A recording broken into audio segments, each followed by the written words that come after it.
Many of you out there are in complete confusion of why you have Eustachian Tube Dysfunction in the first place. You've seen professionals ranging from allergists, doctors of ENT, and you still don't seem to know what's going on. Well, I can tell you this, many providers in this field are often dismissing this condition as just allergies. They're claiming that it's just a problem that is caused by the environment, or if you mention you had a cold recently or in the past, then this is what the cause is. I can tell you I'm not a doctor, but I can often tell you this. I did not have any of those problems, and many of you don't as well. You go in with this high hope that you're going to get out with some answers, and you actually leave feeling more lost than you did in the first place. Well, I can tell you this right now, you have to press the issue.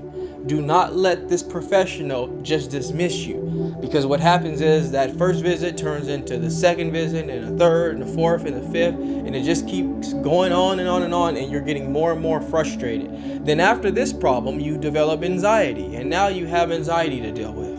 And if they gave you medication, you're dealing with those side effects too. We really have to narrow down and do our research. We have to be very adamant about what we really feel we have. If you don't think you have allergies, then you have to dispute it. You cannot just be written off. Now, this is by no means disrespect to any medical professionals in our world.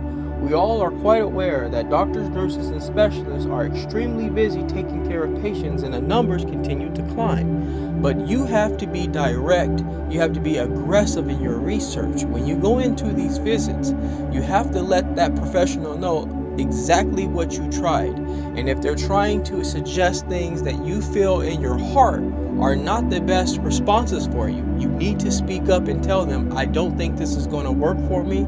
I've tried something similar and it didn't do anything. You have to be very, very accurate at what you want to tell them. Because I can tell you this right now, if you don't speak up, no one will speak up for you.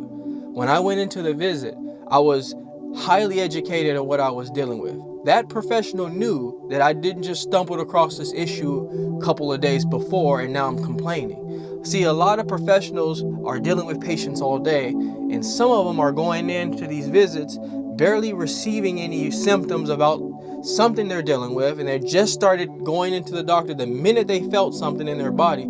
So of course the doctor is not going to take that with such extreme as if you've been dealing with this on a more chronic condition. So go in with confidence and tell them exactly what you've been going through and how long it's been, and don't take everything as a yes, I'll do this, yes, I'll do that. You have to be very precise about what you need to feel better. Because when it's all said and done, you're going to know your body better than anyone else will. So you have to be precise on what's going to help you and what isn't going to help you based on experience. And no one has the experience of the body of your own than you do. I ask you all to subscribe to my channel so you can get the latest, greatest health and wellness videos, motivation, yoga, and meditation. But with all that being said, I'd like to leave you with one thing. Being well is feeling well. Feeling well is doing well is living well. Take care, everybody.